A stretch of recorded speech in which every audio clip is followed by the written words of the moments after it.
wai ina baitin su in har fa babu to kai can su yabo mu yi ku zo mu yi mu jinjina wa mai kyan fuska shugaba shugaba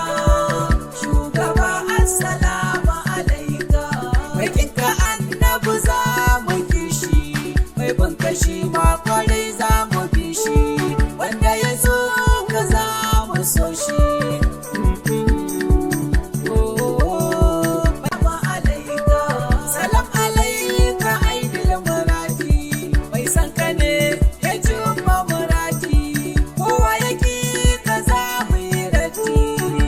da kai